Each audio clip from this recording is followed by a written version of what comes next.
As promised, so today we'll see some aspects of the direct and the reported speech in English. It's not something difficult to learn, but it needs a kind of concentration on the different changes we make, and also to remember the main rules of the transformation from the direct to indirect form of the speech. Now, what is a direct speech? A direct speech, for example, he says, two dots, inverted commas, I learn English, and we close the inverted commas. We call this a direct speech. Why? Because it starts with the two dots here and the inverted commas. They are the marks of the direct speech. You know that this sentence is in a direct speech because it has two dots here and the inverted commas. They are the marks of the speech, the direct speech. Now, this verb here is called the reporting verb. It's called the reporting verb. Now, this verb here is the marker whether there is a direct speech in the present, which is called reporting from the present, or the verb is in the past, and we call this a reporting from the past. Now let's see. He says, two dots, inverted commas, I learn English. Now, when we make it into the indirect speech, we say, he says that. Now, that here is called the reporting of statement. It is on a sentence here. This is a statement. So when you report a statement, we use that, and it's optional. It means you can say he says he, directly, or he says that. Now this says here is reporting verb in the simple present, which means it's reporting from the present. And when it's reporting from the present, there is no tense change. It means this tense here, which is in the simple present, you are not going to change it here because it's a reporting from the present. So he says that he learns English. He says. So he says this I, which is in the direct speech, becomes he because it's he who said this. Now he, and the verb is in the present. Here it's in the present, and here it's also in the present. If it is here in the past, it is here in the past. If it is here in the future, for example, I learned English, he said that he learned English. He says, I will learn English, he says that he will learn English. So we change he because we have got an indirect. Now, in the first one, it is representing a direct speech. Now we are reporting what he said. So he said that he learns, remember the S of he, she, it. Now here we did not change the tense of the verb because it is reporting from the present. Now, when it is reporting from the past, so instead of he says, we have what he said. Here it's a reporting verb in the form of the past. So, if you find he says, he is saying, he will say, he is said, you do not change this verb. But if you find he said, or he had said, or he was said, or he was saying, here it's a reporting from the past, and there is a tense change. We change. Now look, here the verb is in the present, becomes in the simple past. So he said that he learned English. The initial verb is in the present. He said, two dots, I learn English. So he said, look here, he said, I learn English. So he said, I learn English because he said that he learned. The verb is in the present here, becomes in the past here, because it is reporting from the past. So he learned English. Now let's go to the tenses. When the reporting verb is in the present, he says, he is saying, he will say, he is said. Here you do not change the tense of the verb. But if it is in the past, he said, he was said, he was saying, he would say. These are in the past, so you change the form into from present to the past. No. When it is reporting from the past, here, reporting from the past. So, when the verb of the sentence here is in the present, it is put in the simple past. Now, when the verb here is in the simple past, let's say, I learned, he said, I learned English. Learned in the simple past, it becomes, he said that he had learned, past perfect, he had learned English.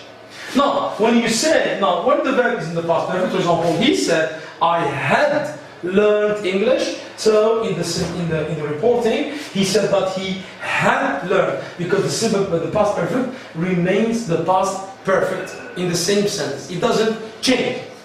Now this is for the tense. Or if you find, for example, can in the present, in the reporting of the past, it becomes could.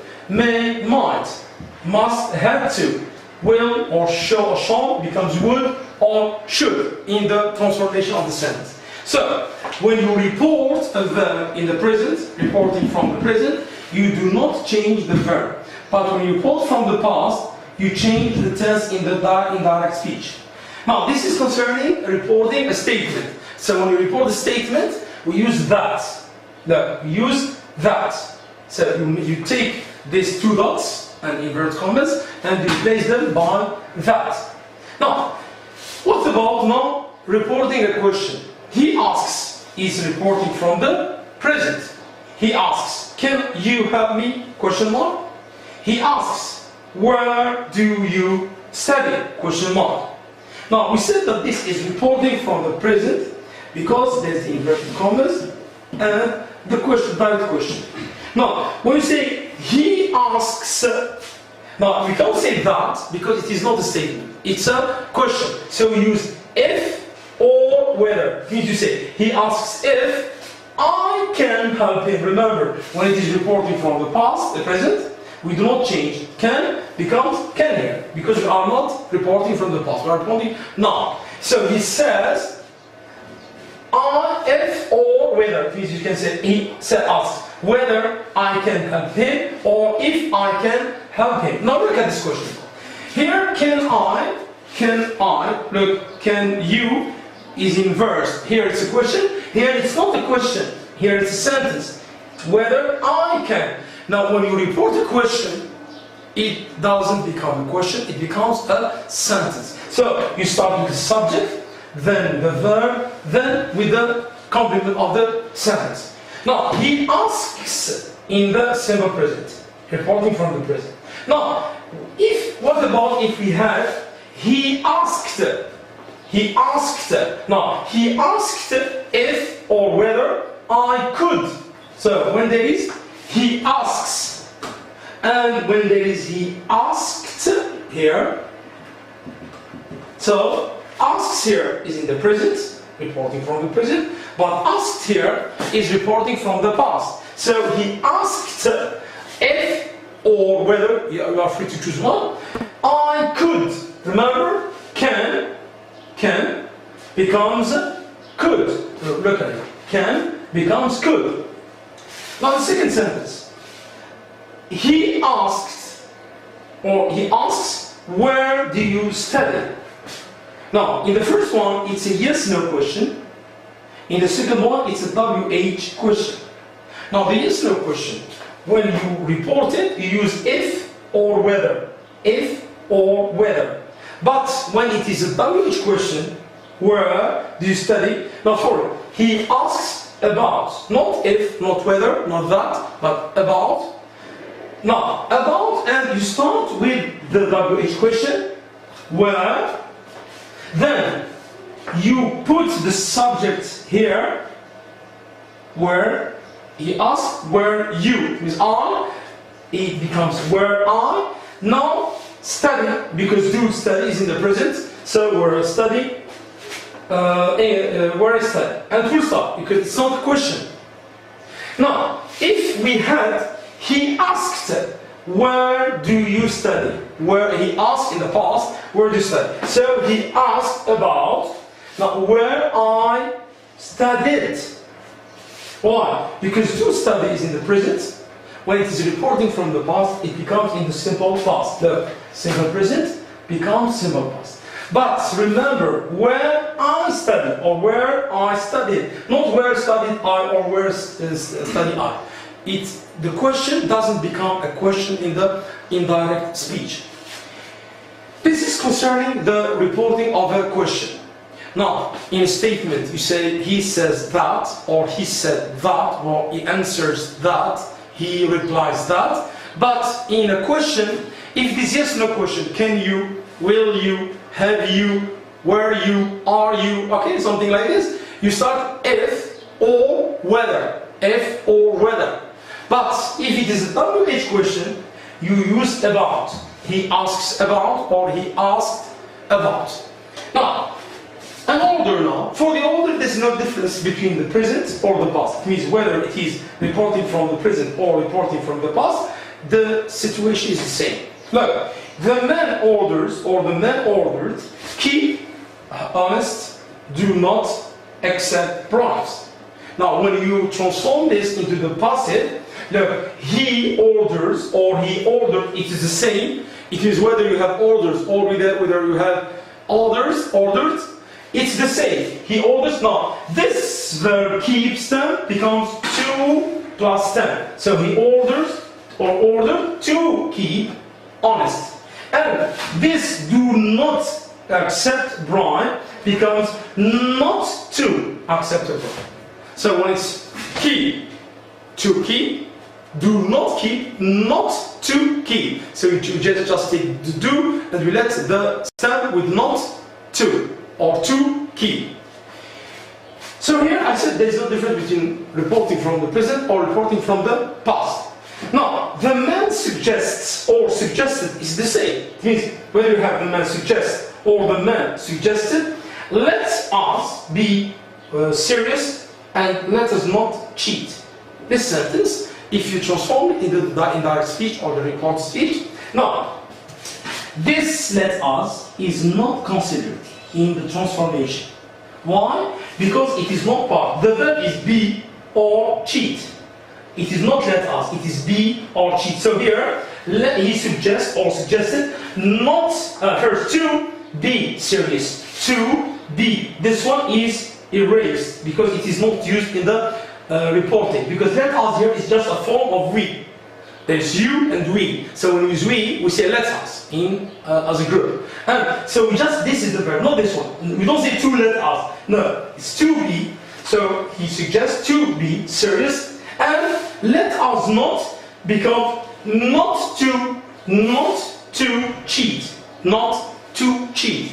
So as you have seen, the direct indirect speech is not something difficult. And most of the time I do not advise you to spend a long time on these exercises of the direct indirect speech, of the passive voice, of the conditional. Why? Because in the back exam they are given just one or maximum 1.5 point. The more you concentrate on the text, the more you concentrate on answering questions and doing the activities of the comprehension, the more you concentrate on the writing of a paragraph is the best. But don't waste too much time on these because they take from you too much time, and in the back exam they may not be given in the back frame. And even if they were given, you would have just 1 or half point for these kinds of exercise. Okay, thank you.